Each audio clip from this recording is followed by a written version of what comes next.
Hello, Rana tutorials के math section में आपका स्वागत है। और हम लोग अब नया चैप्टर स्टार्ट करने वाले हैं जिसका नाम है कॉम्प्लेक्स नंबर। बढ़िया टॉपिक है, नया टॉपिक है, थोड़ा समझने वाला टॉपिक है। तो मैं आज आपको बेसिक आइडिया बताने वाला हूं कॉम्प्लेक्स नंबर के बारे में, ठीक है? ओके, सो इसका जनरल फॉर्म नॉर्मली हम लोग कंसीडर करते हैं x प्लस आई वाई। इसका जनरल फॉर्म नॉर्मली हम लोग कंसीडर करते हैं x प्लस आई वाई, या फिर a प्लस आई बी, या फिर a plus i b, where x and y are real number, where a and b is a real number and a is a real part, RP का मतलब real part, और b is a imaginary part, यानी IP का मतलब imaginary part. तो हमेशा complex number ये number set का सबसे बड़ा सेट होता है। तो इसको कॉम्प्लेक्स इसलिए कहा जाता है क्योंकि इसके दो पार्ट रहेंगे। एक पार्ट रहेगा रियल पार्ट और एक पार्ट रहेगा इमेजिनरी पार्ट। एक पार्ट रहेगा इमेजिनरी पार्ट। तो कभी भी, और नॉर्मली इसको डिनोट किया जाता है z से, नॉर्मली इसको डिनोट किया जाता है z से, यानी z is equal to x plus i y. It is a complex number and complex number have two parts, one is real part and another is imaginary part. जहां पर important होता है ये आई का मतलब होगा अंडर रूट -1। आई का मतलब होगा अंडर रूट -1, जिसको आप लोग आयोटा भी कह सकते हो, जिसको आप लोग आयोटा भी कह सकते हो, या फिर आप लोग कह सकते हो imaginary number. Imaginary number normally इसका जन्म इसलिए हुआ कि सपोज अगर मेरे पास कोई क्वाड्रेटिक इक्वेशन हो x square plus 1 is equal to 0, और अगर मैं इसको छुड़ाने की कोशिश करूं तो x square is equal to -1 हो जाएगा, और कोई भी रियल नंबर का स्क्वायर कभी भी माइनस नंबर में नहीं आता है। इसलिए उन्होंने बात की कि अब से जब ऐसा प्रॉब्लम होता है तो इसको कुछ नया नाम देते हैं। जब आप लोग ये करोगे तो ये हो जाएगा अंडर रूट -1, यानी प्लस माइनस अंडर रूट -1, और अंडर रूट -1 को अब से हम लोग कहेंगे आई यानी इमेजिनरी नंबर। जिस वजह से ही अब आपके पास नया फॉर्मेट आ चुका है which is a complex number, and complex number is equal to z is equal to x plus i y. तो आई के वजह से पता चल जाता है कि ये कॉम्प्लेक्स नंबर है, आई के वजह से पता चल जाता है कि ये इमेजिनरी पार्ट है। तो हमेशा कॉम्प्लेक्स में दो नंबर रहेंगे, दो पार्ट रहेंगे, एक होगा रियल और एक होगा इमेजिनरी। समझे इतनी बातें? और उसका जन्म आप लोग इस वजह से आया है, या आप लोग कंसीडर कर सकते हो। Is it okay? रुकिए, आई का मतलब होगा आयोटा। आयोटा नहीं बोलते ज्यादातर लोग, आप लोग इमेजिनरी नंबर ही बोलते हैं। तो समझने वाली बात बस यही है कि आई का मतलब imaginary number and i is equal to under root -1। I is equal to under root -1। इसके रियल पार्ट को, सपोज आपके पास z is equal to x plus i y है, अगर z is equal to x plus i y है तो real part मतलब जिसके साथ i नहीं जुड़ा है, सिंपल रियल पार्ट, जिसको हम लोग लिख सकते हैं आर ऑफ z। हम लोग लिख सकते हैं R of z। And similarly imaginary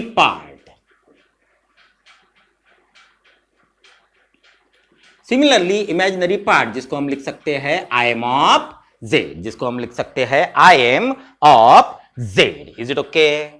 जैसे अगर मैं कहूं कि मेरे पास एक है z is equal to 3 plus 2i। Suppose हमारे पास दिया गया है एक complex number z is equal to 3 plus 2i, और आपको पूछा जाए कि रियल ऑफ z क्या है, यानी आर ऑफ z क्या है। तो मैंने पहले भी कहा है कि हमेशा कॉम्प्लेक्स में दो पार्ट होंगे, एक होगा रियल पार्ट और एक होगा इमेजिनरी पार्ट। रियल पार्ट मतलब जिसके साथ आई नहीं जुड़ा होता है, जिसके साथ आई नहीं जुड़ा होता है, और इमेजिनरी पार्ट जिसके साथ आई जुड़ गया। आई जुड़ गया इमेजिनरी पार्ट, आई नहीं जुड़ा उसका रियल पार्ट। तो आपको बस देखना है z is equal to 3 plus 2i। Real part simple, it is a 3। और वही अगर मैं कहूं इमेजिनरी ऑफ z, यानी इमेजिनरी पार्ट ऑफ z, तो क्या हो जाएगा, किसके साथ आई जुड़ा है, 2 के साथ, तो ये हो जाएगा इमेजिनरी 2। अगर हम लोग सिंपली लिखे z is equal to 5 minus 2i, अगर मैं सिंपल लिखूं z is equal to 5 minus 2i, तो और मैं पूछूं आपको रियल ऑफ z, तो क्या हो जाएगा 5। Imaginary of z is equal to minus 2। I नहीं लिखना है, वो सिर्फ डिनोट करता है कि रियल कौन सा है और इमेजिनरी कौन सा है। Is it okay? कभी कभी आपको लोगों को मैं ऐसे भी लिख कर दे सकता हूं, z is equal to simply 2i। अगर मैं सिंपली लिख कर दूं z is equal to 2i, इसका ही एक्चुअल मतलब होगा 0 प्लस 2i, 0 प्लस 2i। या सिंपली आप लोग बोल सकते हो कि सिर्फ यहां पर इमेजिनरी है, रियल नंबर नहीं है। ओके, इसको आप लोग अगर लिखना चाहो तो इस तरह भी लिख सकते हो। और अगर मैं आपसे पूछूं कि रियल ऑफ z क्या होगा, तो डायरेक्टली आप लोग लिख सकते हो 0 and imaginary of z is equal to 2। अगर मैं सिंपल लिख कर दूं z इज इक्वल टू 3, तो 3 इज अ रियल नंबर, यानी इमेजिनरी नंबर है क्या वहां पर, नहीं है। इसका मतलब डायरेक्टली आप लोग लिख सकते हो रियल इज अ 3 जबकि imaginary part is a 0।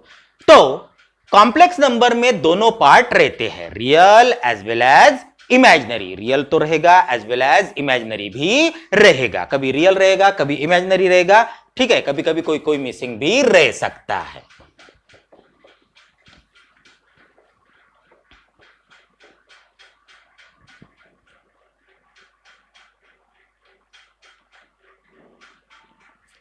Next आएगा conjugate of complex number. Conjugate of complex number. If z is equal to x plus i y, if z is equal to x plus iy is a complex number, then its conjugate is given by z bar, then its conjugate is given by z bar, और z bar होगा x minus आई Y, x minus आई y. तो बहुत बार यहां पर भी तो बहुत बच्चे कभी कभी कंफ्यूज रहते हैं, कंफ्यूज वाली कोई बात नहीं है, सिर्फ रियल नंबर के साथ ही देखिए।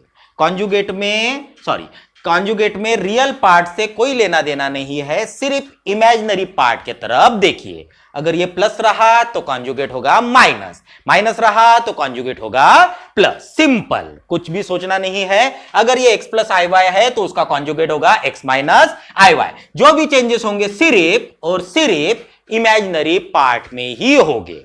चलो, अगर मेरे पास है z is equal to 2 plus 3i, z is equal to 2 plus 3i, तो z बार क्या होगा? मैंने पहले ही कहा है कि कॉन्जुगेट सिर्फ डील करता है इमेजिनरी नंबर के साथ, कॉन्जुगेट सिर्फ डील करता है इमेजिनरी नंबर के साथ, तो रियल नंबर को कोई भी इफेक्ट नहीं होगा। हाँ, ये है 3i प्लस था तो कॉन्जुगेट में हो जाएगा माइनस 3i। अगर हम लोग कहे z इज इक्वल टू, बहुत बार पहले लोग इमेजिनरी नंबर दे सकते हैं, -5i माइनस 2, -5i माइनस 2, तो z बार क्या होगा? तो z बार क्या होगा? अब नेचुरल सी बात है कि ये स्टैंडर्ड फॉर्म में उन्होंने नहीं दिया, पहले उन्होंने इमेजिनरी नंबर दिया, बाद में रियल नंबर दिया। तो आप लोग चाहे तो इसको पहले लिख सकते हो properly. So z is equal to -2 minus 5i, और अब मैं निकालूंगा इसका z बार, मैं निकालूंगा इसका कॉन्जुगेट। और कॉन्जुगेट में मैंने पहले ही बताया है कि रियल पार्ट पर कुछ भी इफेक्ट होने वाला नहीं है। कॉन्जुगेट में नॉर्मली रियल पार्ट पर कभी भी इफेक्ट नहीं होता, जो भी इफेक्ट होगा वो सिर्फ इमेजिनरी पार्ट के साथ ही होगा। प्लस रहा तो माइनस करो, माइनस रहा तो प्लस करो। कॉन्जुगेट में रियल पार्ट पर समझ ही गए, ओके। तो -2 तो एज इट इज ही रहेगा, लेकिन -5 आया है तो +5i। Plus 5i। अगर मैं कहूं कि सिंपल मैं z दे देता हूं 3, मैं z दे देता हूं 3 और आपको कहा जाए कि z बार निकालो, ओके, z बार यानी कॉन्जुगेट, तो मैंने पहले ही कहा है कि कॉन्जुगेट का असर रियल पार्ट पर नहीं होता, कॉन्जुगेट का असर सिर्फ और सिर्फ इमेजिनरी पार्ट पर ही होगा। इस बार इमेजिनरी पार्ट है क्या? नहीं है, तो z बार भी रहेगा 3, z बार भी रहेगा 3। वही अगर मैं z ले लेता हूं 2i, अगर मैं z ले लेता हूं 2i, तो नेचुरल सी बात है z बार होगा, क्योंकि it has only imaginary part, तो z बार होगा -2i, z होगा -2i। समझा? तो समझने वाली बात यह है कि कॉन्जुगेट के वक्त सिर्फ imaginary number, imaginary part plus रहा तो माइनस हो जाएगा, माइनस रहा तो प्लस हो जाएगा। Is it okay?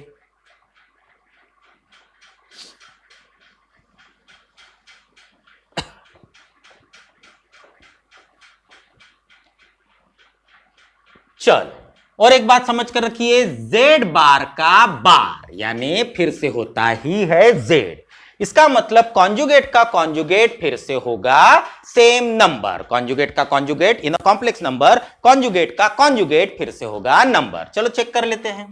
Suppose z is equal to x plus i y, suppose z is equal to x plus i y, तो नेचुरली z बार क्या होगा?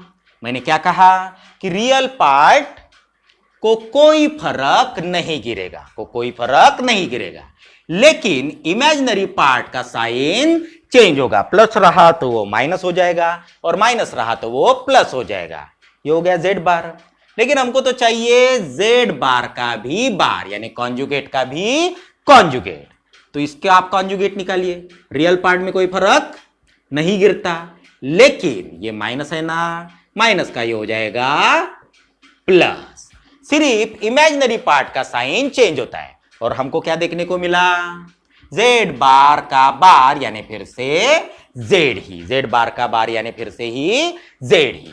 तो हमेशा याद रखिए कॉन्जुगेट का कॉन्जुगेट हमेशा वही नंबर होगा। Is it okay? अब बात करते हैं इसके कुछ अलजेब्रा की।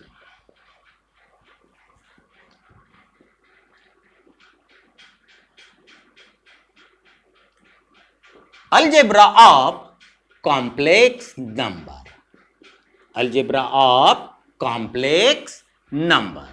सबसे पहले मैं बात करता हूं एडिशन की, सबसे पहले हम लोग बात करेंगे एडिशन की। सपोज z1 है, सपोज z1 है जो कि हमारा पहला कॉम्प्लेक्स नंबर, उसको मैं कंसीडर कर रहा हूं a plus i b, a plus i b. और z2 अगर है, अगर z2 है सपोज c प्लस आई डी, c प्लस आई डी, और इन दोनों को अगर मैं ऐड करूं, नाउ z1 प्लस z2, तो अलजेब्रा ये कहता है कॉम्प्लेक्स का रियल पार्ट ऐड होगा रियल के साथ और इमेजिनरी पार्ट ऐड होगा इमेजिनरी पार्ट के साथ। यही बात लागू होगी सब्ट्रैक्शन के लिए भी, ठीक है? यानी रियल रियल ऐड होगा यानी a plus C, A plus C, plus imaginary imaginary add होगा यानी I B plus I D, I B plus I D, यानी ये हो जाएगा a प्लस सी, प्लस दोनों में से कॉमन निकलेगा i यानी ब्रैकेट में आएगा b प्लस डी। यानी समझने वाली बात यह है कि कॉम्प्लेक्स के एडिशन या फिर सब्ट्रैक्शन, सब्ट्रैक्शन भी लेता हूं, एडिशन हो या फिर सब्ट्रैक्शन हो, रियल पार्ट के साथ ऐड होगा, इमेजिनरी पार्ट के साथ ही ऐड होगा। बिना मतलब कंफ्यूज नहीं होना है, एडिशन और सब्ट्रैक्शन, एडिशन और सब्ट्रैक्शन, रियल पार्ट के साथ, इमेजिनरी पार्ट के साथ ऐड होगा। वही बात सब्ट्रैक्शन के लिए भी लागू हो जाएगी। पहले इसका कुछ देख लेते हैं। सपोज z1 या z is equal to 2 plus 3i and z2 is equal to 4 plus 5i। अब z1 का real part 2 imaginary part 3, okay. Z2 का रियल पार्ट 4, इमेजिनरी पार्ट 5। और अगर मैं कहूं कि Z1 प्लस Z2 करो, अगर हम लोग कहें Z1 प्लस Z2 करो, तो आपको रियल प्लस रियल ही करना है, यानी 2 प्लस 4, सीधा सीधा। देन प्लस दोनों में सपोज आई कॉमन या इमेजिनरी पार्ट, इमेजिनरी और इमेजिनरी पार्ट की ही एडिशन करना है, यानी 3 प्लस 5, यानी आंसर हो जाएगा 6 plus 8i, 6 plus 8i। Suppose Z1 is equal to 4 plus 2i and Z2 is equal to 3i, Z2 is equal to 3i, तो क्या हो जाएगा Z1 प्लस Z2, क्या हो जाएगा Z1 प्लस Z2। नेचुरल सी बात है कि आपको मैंने पहले ही कहा कि रियल रियल पार्ट की एडिशन कीजिए, उधर तो रियल है, इधर रियल नहीं है, इसका मतलब 0। और इमेजिनरी इमेजिनरी पार्ट यानी I2 प्लस 3, यानी ये हो जाएगा 4 प्लस 5i, यानी रियल वाला पार्ट रियल के साथ